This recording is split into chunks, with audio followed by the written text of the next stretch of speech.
Hi, this is Brother Mike Harrison from Free Grace Toronto. Today I'm coming to you with a video I thought I'd never have to make. We used to go to a church called Amazing Grace Baptist Church, and we've gone there since I think 2018, almost 2 years, and recently we have stopped going there. So this video is just to detail why we left Amazing Grace Baptist Church. Just wanted to set the record for this. People might be interested, and I want to have this recorded down. So why did we leave Amazing Grace Baptist Church? Let's just give us a little bit of a background. A couple years ago, my wife got a text message from the pastor's wife out of the blue, inviting us to the new church that they were starting up, Amazing Grace Baptist Church, and it was near to where we live, so we went there. And basically we liked it, and we've been there. We were there ever since. It was teaching the right gospel at the time, and this is their website, by the way. And as we were going there, we were regulars going there, and we became regulars, and we went there for almost 2 years. And over that time, we started helping out more and more. I was, at the end, I was responsible for doing the Bible reading and leading the songs, and also passing the offering plate as well. And and we were the only regular people that went soul winning. Me and my wife and my daughter would go soul winning with them on a fairly regular basis when we could. And I mean, originally I used to go soul winning with the pastor, Brucequerque. We used to go soul winning together, and my wife and daughter would go with his wife. And it came to a time when he sort of yelled at my wife when we were setting up for church, because my wife had asked me to help her out. So he said, "No, you can't. You can't tell men what to do in the church," basically. And I mean, he apologized for that. And so, but after that, my wife was upset, quite upset, because she was made an example of in front of everybody. I don't think that's the proper way to deal with things, but we dealt with it. Everything was forgiven, and we went on with that. And there was another issue that came up about, you must call him pastor. So this was, I don't know, this was maybe a year ago now, maybe, or something like that. He said he preached on this last year sometime. I don't remember exactly but when that was, but if you look on the YouTube channel, it'll probably be there. At the time, I was just saved in 2017. So we've been learning the Bible ever since, right? So it takes time to learn what the Bible does and does not teach. And so at the time, I was going along with it, like, okay, yeah, we should probably call you pastor. It looks good for the people coming in, because that's basically what they were worried about, people coming in and not seeing us call him pastor in front of everybody. So I said, okay, we'll try to do better, and that was it. And from then on, there was no problems. I've never questioned his preaching. I've never heard anything wrong in his preaching. I think he was teaching the right gospel. So out of the blue, just a few weeks ago, I guess it was, I think we've been out of there for about a month or so, but just before we left, all of a sudden, at the end of the day on Sunday when we were heading home, his wife, the pastor's wife, texted my wife with a very long text message, which was like, "How come you're not calling him pastor?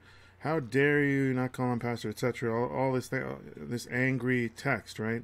Basically, I don't have to read the whole thing here, but my wife still has a copy of it, most likely. But the gist of it is, why aren't we calling him pastor in front of everyone else? This is an independent fundamental Baptist church. You must call you must call you must call him pastor, etc. So, I don't think that's the right way of handling the situation, regardless if you believe what they're saying or not. But as I went home, I was, my wife was very upset, quite upset. But I said, well, and I had never thought about this before. What does the Bible teach about, do you have to call the pastor pastor? Do you have to call him pastor? Is there something in the Bible that says you must call the leader of the church pastor? And if and so I looked it up. All right. So here's what I think. Now, see, what happened was, and then when we got home, I called him and told him that his wife sent this text out, and he basically agreed with his wife on that. And I said, well, at this time, I was super upset because of the way they're handling this. So I said, look, the Bible doesn't teach it, because I was just looking it up in the Bible just now, just realizing the Bible doesn't teach this. There is nothing in the Bible that says you got to call this guy pastor. You got to show some, title. You have to call him by a title. And the Bible doesn't teach that. And I told him this, and I said, well, if you're not going to budge on, if you're so upset because I'm not calling you pastor enough in front of everybody. And it's not like I wasn't calling him by his first name either. I don't keep track of who I'm calling, what I'm calling. I shouldn't have to go to church and worry about what I'm calling people. I can call them brother. I can call them I should be able to call them by their name. No matter how I'm calling him, it's being done respectful. I know I've called him pastor across the room when I've asked for his attention. And the other thing I was doing, I was also the treasurer of the church as well, holding the money. So I would sometimes call him across the room when I was counting the offering. I'd call him pastor then for sure. But I can't be monitoring myself 24 hours a day, trying not to slip up or whatever. And so basically, maybe one of us called him Bruce at some point, and then he got upset. And it seems like they've been holding on to this for months and who knows, weeks, months, etc., saying, why aren't they showing you enough respect? Why aren't they calling you pastor? So I told him, look, the Bible doesn't teach that. And he said, if I'm gonna come back to this church, I can't be walking on eggshells all the time, And he's very, he's adamant. He must be called pastor. And I said, well, I guess, and he said, this is because this is an independent fundamental Baptist church. And I said, well, if appearances mean more to you, and the fact that you're part of a denomination called the IFB, or you consider yourself part of some denomination, then I guess I'm not an independent Baptist then. If you're following some sort of denominational rules, I can't be a part of that. So that was it. I parted ways. I turned over the money to him. I turned over the website to him, because I was also I was hosting his website on AWS. I was basically managing the domain name for him, so I transferred all that back to him. So he now has full access to that. It's hosted on Netlify now, and he's got full control of it, so I have nothing to do with it anymore. And so that's why we left. So let me just go over what the Bible teaches on this issue. Do you have to call someone pastor? Well, first of all, let me see what Jesus said about this, about calling people titles. Now, people will say, well, this only applies to the Pharisees. This only applies to the Jews, because Matthew is not for us. But no, the spirit of this applies to everybody. It applies today.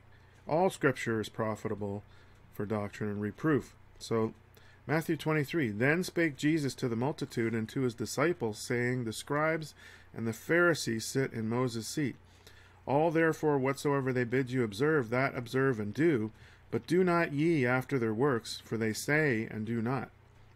For they bind heavy burdens and grievous to be borne, and lay them on men's shoulders, but they themselves will not move them with one of their fingers. But all their works they do for to be seen of men. They make broad their phylacteries, and enlarge the borders of their garments, and love the uppermost rooms at feasts, and the chief seats in the synagogues, and greetings in the markets, and to be called of men, Rabbi, Rabbi. But be not ye called Rabbi, for one is your master, even Christ, and all ye are brethren. And call no man your father upon the earth, for one is your Father which is in heaven. Neither be ye called masters, for one is your master, even Christ. But he that is greatest among you shall be your servant. And whosoever shall exalt himself shall be abased, and he that shall humble himself shall be exalted. So the Bible here, Jesus is saying that you shouldn't want to be called by a title. The Pharisees love the greetings in the markets and to be called of men, Rabbi.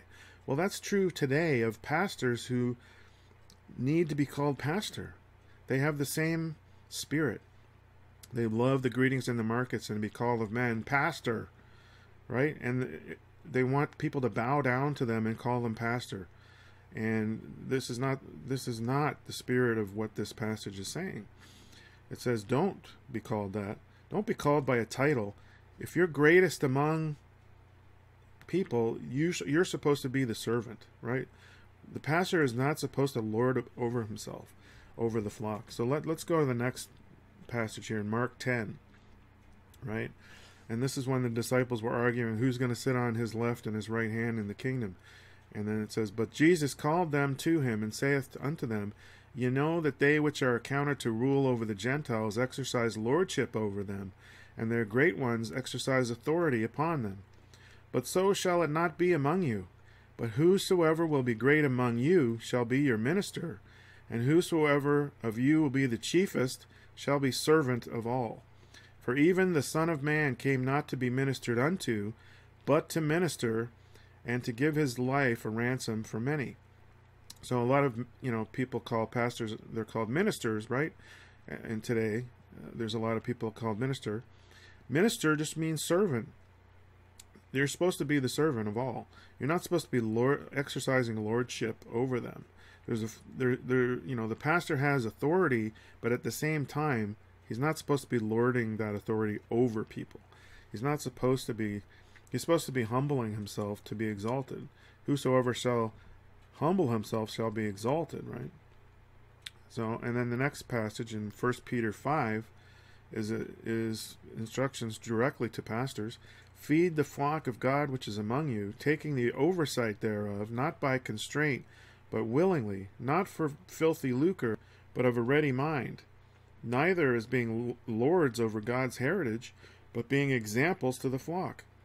And when the chief shepherd shall appear, ye shall receive a crown of glory that fadeth not away. The chief shepherd, Jesus, and pastor means shepherd, really. So he's talking about, don't be lords over God's heritage, over the people. God's heritage are the people that go to your church. You're not supposed to be overseeing them by constraint.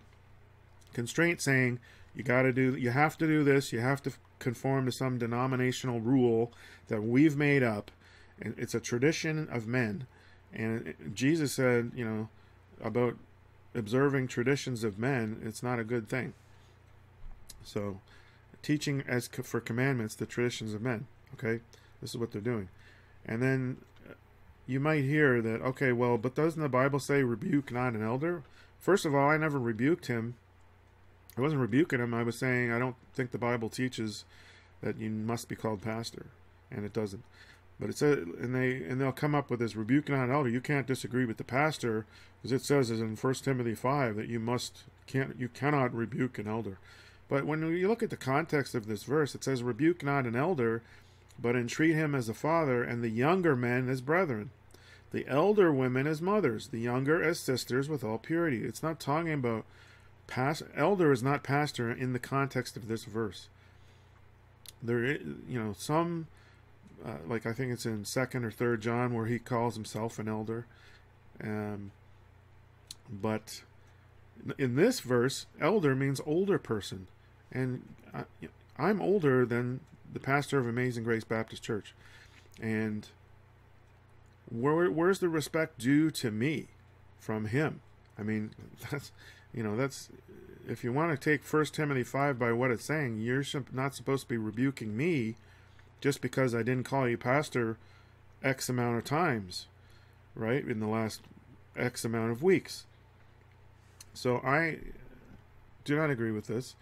You might say that, well, isn't this a kind of a petty issue to divide over? And I say, you know what, that might be true, but coming up in part 2 of this, you're going to see that because the Pharisee, he's got the spirit of the Pharisees on him. And the Pharisees were teaching a work salvation. And the week after we left Amazing Grace Baptist Church, he started teaching a work salvation. He started teaching Lordship salvation. And that's going to be the subject of my next video, part 2 of why we left Amazing Grace Baptist Church, because that is I would have left the next week. Regardless of this issue, I would have left the next week. So stay tuned for that, and until then, God bless.